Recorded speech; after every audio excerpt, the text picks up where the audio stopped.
Good afternoon, Lilligans, curious onlookers, friends, writers, commentators. How much do I love you guys? I got a great question from Captain Nolan 5062 on yesterday's video asking about how does one actually implement the cards when you're writing fiction. His observation is certainly correct that with nonfiction, you're going to lay out your cards and draw from them in order to do the writing that you're working on.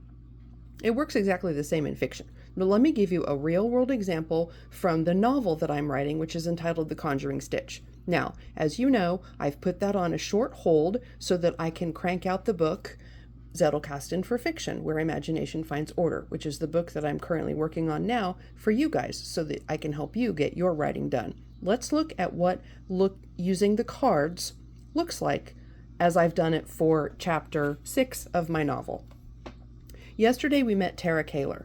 Dr. Terrah Kaler is my main female character in the novel. So, Terrah has an incident as a young girl where she is signed up for horse riding lessons and gets thrown from the horse and injured really bad. So she's got a major horse phobia. Well, I live in Kansas City, Missouri, which is also known as the City of Fountains. And one of the things that we have in plentiful supply around our city is just that. We have tons of fountains around the city.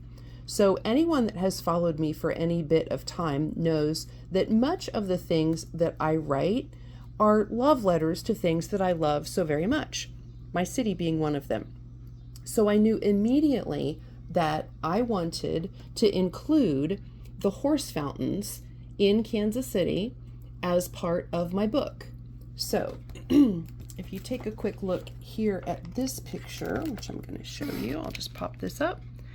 This is a look at the horse fountains in Kansas City, Missouri, which if you Google it, you can certainly find it. You'll see down here, this horseman is wrestling an alligator. So from my research, I know that this horse represents the Mississippi River, which we'll get to in just a moment. So that's a real world application of what came out of my research of horsey stuff. So with that said, let's take a look at the cards. This first card is about where Terrah works. Now we know she works at the Nelson Atkins Museum. I've gone online and I've researched the hours for the museum. Tuesday and Wednesday they're closed, so that may or may not be important to me. It's just a data point. I've also made a note that in the Roselle Court, there is a basin, which is very, very, very old. It's a huge stone basin around which the tables in the cafe are situated. So in another chapter, I use that detail because I have Terrah call Chad in the morning, ask him if he's had breakfast. He says no. She's already at the museum. And so she says, why don't we meet in the Roselle Court next to the basin and we'll have breakfast. So that's where that little bit of information came in. But the second piece is the horse fountains, and I've underlined it as a memory. So the horse fountains are going to trigger a memory. I know that just from the way that I've written it. So with this card, I've also made a note. From the museum to the plaza, it is a 13-minute walk down Emmanuel Cleaver Boulevard to where P.F. Chang's is. And I know from my map, which I've drawn a little map, from the museum, if you cross the lawn past the giant shuttlecocks, which Branch takes note are truly bizarre. He thinks those are just crazy to have big shuttlecocks on the lawn. Continue walking down to Emmanuel Cleaver Boulevard and cross Oak Street, cross Main Street. There's the horse fountain, which is going to figure in the scene I'm about to read you. On across the road, P.F. Chang sits on this corner, and if you continue down the block, you get to the Beagle, and beyond that, you get to Florals and Floss. Those shops are entirely fictional. I don't even know for certain if P.F. Chang's is still on the corner, but you get the idea. I've just sketched out for myself from my research about the area and the layout of the Nelson in regards to the plaza so that I know I can orient her in space. Now, if I flip this over, let's look at some other notes that I've taken. I made a note that she's going to take a walk in chapter 6. Now, in regards to the horse fountain specifically, I've made a note to look up when the installation was. I looked it up and it wasn't relevant, but it was restored in 2015. That little detail is relevant because she's going to make reference to it. I've made a note that the horse fountains represent the four mightiest rivers: the Volga, the Rhine, the Seine, and the Mississippi. You've already seen the Mississippi horse rider battling the alligator, but the Volga rider is battling a bear. So those details about those real fountains are what's going to anchor me in this chapter section that I'm about to read for you.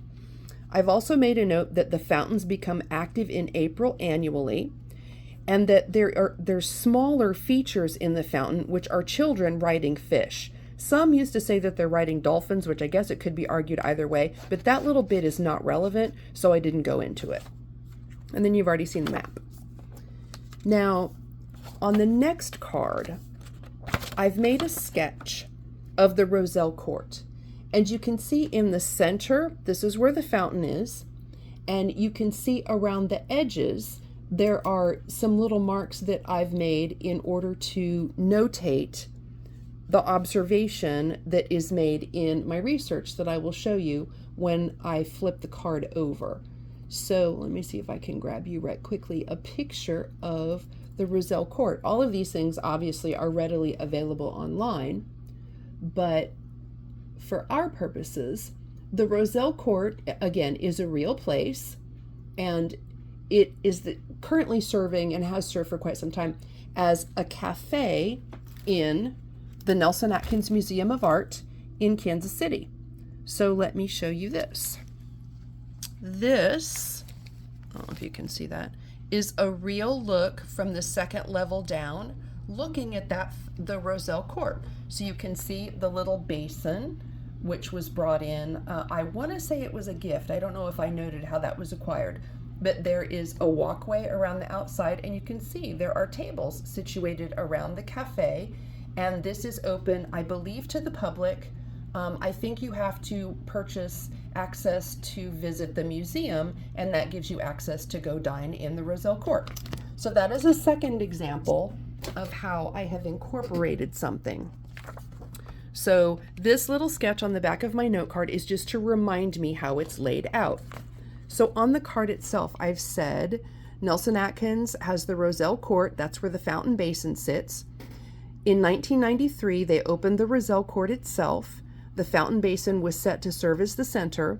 The bowl and the basin are carved from one piece of Cipollino marble, and it weighs about 4 tons.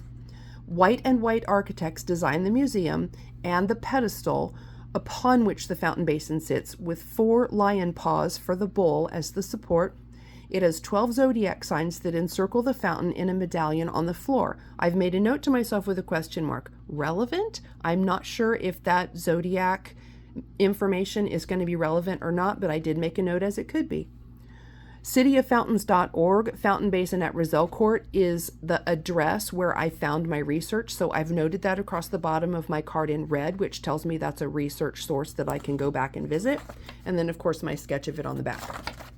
So, with those details in place, I'm going to read you just a short section out of chapter 6 of the book so that you can see when I was ready to write this chapter where Terrah takes her walk, I did the same thing you would do for nonfiction. I just laid these cards out, I reviewed the information, and then I made my choices about what to include as follows.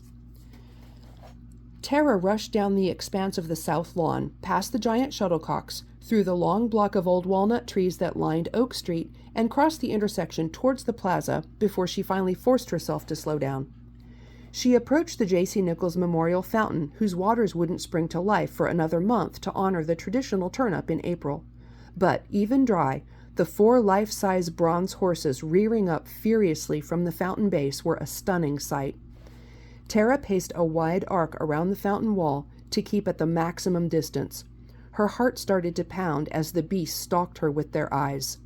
Their violence and aggression made her feel sick as she tried to pass quickly by before they could buck their riders and lurch at her. Terrah distracted herself with the history behind the fountain. Each horse represented one of the mightiest rivers in the world, the Rhine, the Volga, the Seine, and the Mississippi. She stopped just short of the Mississippi rider, who was fending off a twisting alligator, and then she shot a glance at the Volga River horseman battling a bear. They had only been restored in 2015, yet they already had the patina of age and dirt. She was sure they could spring to life at any moment and crush her under their hooves.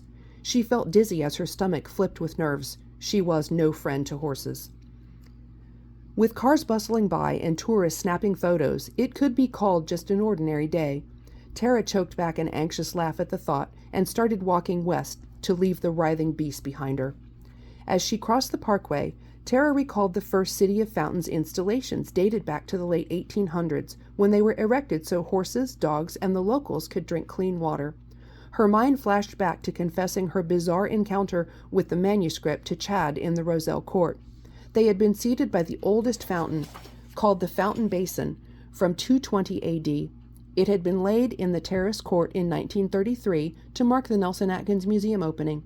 So much history to ground her, yet she felt completely alone and untethered.